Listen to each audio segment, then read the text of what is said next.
ሰላም ጤና ይስጥልኝ ውድ ተመልካቾቼ፣ ዛሬ ይዤላችሁ የመጣሁት ማንም ሰው ሳይረዳት የቅርብ ሰዎቿ ሳይቀሩ ፊታቸውን ሲያዞሩባት በራሷ ጽናትና እምነት ብቻ የዓለምን ታሪክ ስለቀየረች አንዲት ድንቅ ጀግና ሴት ነው። ሳራ ብሌክሊ ትባላለች።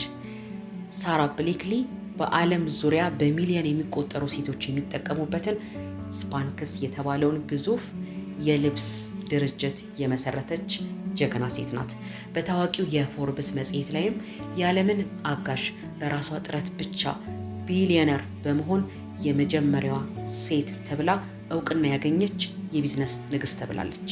ነገር ግን ይህ ስኬት ከመምጣቱ በፊት ይቺ ሴት ያሳለፈችው ህይወት ከባድ ውጣ ውረድ እንደነበረ ታሪኮቹ ይናገራሉ። ወደ ጉዳዩ ከመግባታችን በፊት ለቻናላችን አዲስ ከሆናችሁ ሰብስክራይብ በማድረግ ቤተሰብ እንድትሆኑ ጋብዛችኋለሁ።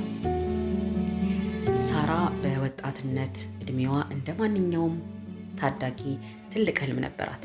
ትልቁ ምኞቷ ደግሞ ጠበቃ በመሆን ፍትህ ላጡ ሰዎች ከጎናቸው መቆም ነበር። ለዚህ ህልሟ ደግሞ ሌሊትና ቀን ታጠና ነበር። የዩኒቨርሲቲ መግቢያ የህግ ፈተናውንም ተፈተነች። ውጤቷ ግን አልተሳካም። ተስፋ ባለመቁረጥ ለሁለተኛ ጊዜ ደግማ ተፈተነች። አሁንም አልተሳካም። የትምህርቱ ነገር አልሳካ ሲል ቀጥታ ወደ ቢዝነስ መግባት እንዳለባት ትወስናለች። ምክንያቱም የየዕለት ኑሯን ለመሸፈን ገንዘብ ያስፈልጋት ነበር። ያገኘችው የስራ መስክም ደግሞ በወቅቱ በቀላሉ ይገኝ የነበረና ለሴቶች ግን ከባድ ይባል የነበረውን የስራ አይነት ነበር። ይህም የስራ አይነት ምንድን ነው? በየቢሮውና በየቤቱ እየዞሩ የፋክስ ማሽኖችን የመሸጥ ስራ ነበር። ጉዳዩ ከ24 ዓመት በፊት ነው። አስቡት እንግዲህ በየቀኑ ጠዋት ተነስታ የማታውቃቸውን ሰዎች ደጃፍ ቤት ማንኳኳት፣ የሰዎች ፊት መንሳት፣ ንቀት፣ ስድብን የየዕለት ተዕለት ህይወቷ እንደሆነ ትናገራለች። አልፈልግም ውጪልኝ እየተባለች በሯ ፊቷ ላይ የተዘጋበትም ጊዜ ብዙ እንደነበረም ትናገራለች። ይህ ጉዳይም ቀላል አልነበረም በስነ ልቦና ላይ ፈጠረው ተጽዕኖ። ለ7 ዓመታት ሙሉ በየቀኑ በብርድና በሙቀት በየመንገዱ እየዞረች ማሽኑን ለመሸጥ ብዙ ብትለፋም ያገኘችው ገንዘብ ግን የልፋቷን ያክል አልነበረም። ከ7 ዓመታት ልፋት በኋላ የምታገኘው አነስተኛ ገንዘብ ኑሯን ለመቀየርም አልቻለም። ኑሮ ከቀን ወደ ቀን እየከበዳት መጣ። አሁን በስራዋ ተስፋ ልትቆርጥ ደረሰች ማለት ነው። የሚያውቃት የለም፣ የሚያጽናናት የለም፣ አይዞሽ የሚላት አጠገቧ የነበረም ሰው አልነበረም። በዛ በወጣትነት እድሜዋ ህይወቴ በቃ በዚህ ጨለማ የፋክስ ማሽን ሽያጭ ውስጥ ያልቃል ማለት ነው እያለች ምርር ብላ ያለቀሰችባቸውና ከራሷ ጋር የታገለችባቸው ቀናት ጥቂት እንዳልነበሩም ትናገራለች። ሰው ሁሉ የስኬት ማማውን ብቻ ያያል። ነገር ግን ከጀርባው እንዲህ ያሉ የብቸኝነት ስብራቶች፣ በየቀኑ የሰዎችን አይሆንም የሚል ከባድ ምላሽ የመስማት ስቃይና የውስጥ ስብራትም አለ። ሳራ ግን ይህንን ከባድ ፈተና ወደ ጥንካሬ ለመቀየር ወሰነች። በየቀኑ ሰዎች አይሆንም ሲሏት ያ አይሆንም የሚለው ቃል ወደ ስኬት የሚወስዳት ደረጃ እንደሆነ ራሷን ማሳመን ጀመረች። ይህንን የጽናት ስነ ልቦና ያገኘችው ደግሞ ከአባቷ ነበር። ሳራ በልጅነቷ ማታ ማታ አራት ጠረጴዛ ላይ ስትቀመጥ አባቷ ሁልጊዜ አንድ ጥያቄ ጠይቃት ነበር። ሳራ ዛሬ ምን ከባድ ነገር አጋጠመሽ? ምንም ካለችው ይከፋ ነበር። ይህ ልምምድ ከባድ ነገር ማለት ውርደት ሳይሆን አዲስ ነገር የመሞከር ምልክት እንደሆነ በአእምሯ ውስጥ ተቀረጸ። ታዲያ ሳራ ይህንን በማስታወስ እንባዋን አበሰች። ተስፋ መቁረጥ ለህይወቷ መፍትሄ እንደማይሆን በደንብ አወቀች። ማልቀስ ታሪኳን እንደማይቀይረውም ተረዳች። አንድ ቀን ወደ አንድ ዝግጅት ለመሄድ ስትነሳ ነጭ ሱሪዋን እንዲያሳምርላት የሚችል ልብስ ታጣለች። በዛ ሰዓት ዞር ስትል ፓንቲዮሷን ታያለች። ወዲያውኑ ጊዜ ሳትፈጅ ትቆርጠውና ታደርገዋለች። ይህን ያደረገችው የካልሲው ላይኛው ክፍል ሰውነቷን ልጠቅ አድርጎ እንዲይዝላትና በሱሪያዋ ላይ ምንም አይነት የልብስ መስመር እንዳይታይባት ስለፈለገች ነበር። ይህቺ ቀላል የተቆረጠች ልብስ ለሴቶች ምቹ የሆኑ ሰውነትን የሚያስተካክልና በልብስ ላይ የማይታወቅ አዲስ የውስጥ ልብስ የመፍጠር ታላቅ የቢዝነስ ሀሳብ በአእምሯ ላይ ዘራችው። ይህንን ስራ ለመጀመር ግን በሚሊዮኖች የሚቆጠሩ ዶላሮች ያስፈልጓት ነበር። ነገር ግን አልነበራት።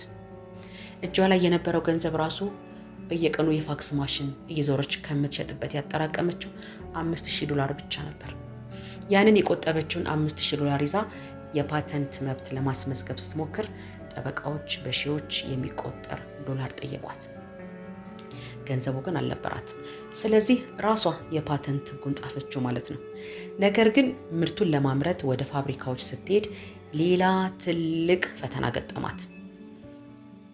አብዛኛው ቢዝነስ የተያዘው በወንዶች ስለነበረ የወንድ የቢዝነስ ባለቤቶችና ባለሀብቶች በሙሉ ሀሳቧን ሲሰሙ ይሄ የማይረባ ሀሳብ ነው፣ ማን ሊገዛን ነው እያሉ ተሳለቁባት። በንቀትም አባረሯት። ሁሉም በር ዘጉባት። እሷ ግን ተስፋ አልቆረጠችም። የሰዎች አትችም የሚል ቃና የበለጠ ጥንካሬ ሰጣት። በመጨረሻም አንድ የጨርቃ ጨርቅ ፋብሪካ ባለቤት የሆኑ ሰው ምርቱን ለማምረት ፈቃደኛ ሆኑ። መጀመሪያ ሀሳቡን ውድቅ አድርገውት የነበረ ቢሆንም ማታ ቤታቸው ገብተው ለሴት ልጆቻቸው ሀሳቡን ሲነግሯቸው እንዲህ አባባ ይህ እኮ እጅግ ድንቅ ሀሳብ ነው፣ እኛ ራሳችን እንገዛዋለን ስላሏቸው ብቻ ሀሳባቸውን ቀይረው ሊያመርቱላት ይስማማሉ። ቀጥሎ የነበረው ፈተና ደግሞ የድርጅቱን ስም መምረጥ ነበር።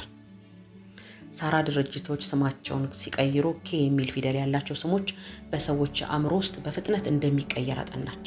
ለምሳሌ ኮዳክ ወይም ኮካኮላ። ስለዚህ ስፓንክስ የሚለውን ስም መረጠች። ነገር ግን ስሙን ስታስመዘግብ በመጨረሻ ላይ ኬኤስ ከማድረግ ይልቅ ኤክስ የሚለውን ፊደል ተጠቀመች። ይህ ስም አጭር፣ ማራኪና በቀላሉ የማይረሳ ሆነ። ስራውን የሚያስተዳድር እንዲሁም ደግሞ የሚሸጥላት ሳትቀጥር ብቻዋን ሌሊትና ቀን መስራቷን ቀጠለች። ማስታወቂያ የምትሰራበትም ገንዘብ ስላልነበራት ራሷ በየሱቁ እየዞረች ምርቱን ለሰዎች ታስተዋወቅ ነበር። ምርቱን ወደ ታዋቂው ኒማን ማርከስ ሱቅ ይዛ በሄደች ጊዜ ግን የሱቁ ኃላፊ ሴት ሀሳቧን ብዙ አልወደደችው ነበር። ሳራ ግን ተስፋ አልቆረጠችም። ኃላፊዋን ሴት እጇን ይዛ ወደ መጸዳጃ ቤት ወሰደቻት።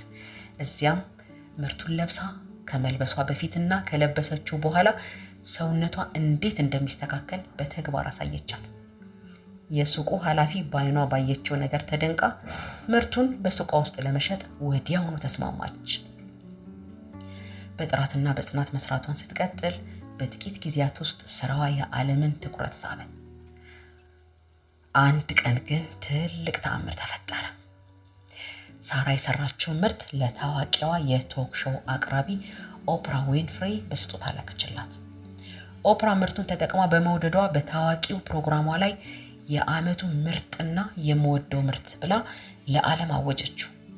በዛች ሰከንድ የሳራ ህይወት ለመጨረሻ ጊዜ ተቀየረ። ትዕዛዞች እንደ ጎርፍ ፈሰሱ።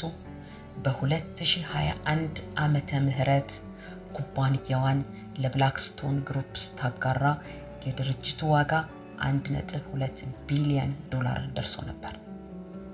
ሳራ ብሌክሊ ስኬታማ ከሆነች በኋላ ሁልጊዜ ለሴቶች የምትናገረው አንድ ሚስጥር አለ። ውድቀት ማለት አለመሳካት አይደለም፣ አለመሞከር እንጂ።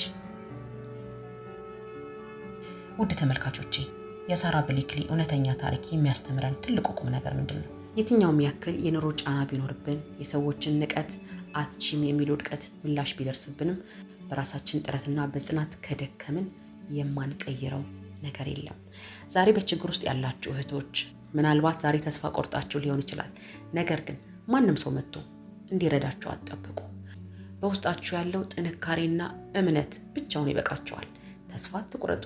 ዛሬ የምታልፉበት ጨለማ የነገው ታላቅ ብርሃናችሁ መጀመሪያ ሊሆን ይችላል። ታሪኩ ለእናንተ ብርታት ከሆናችሁ ቪዲዮ ላይክ አድርጉት። ሌሎች ተስፋ ለቆረጡ ሴቶች ደግሞ እንዲደርስ ሼር አድርጉት።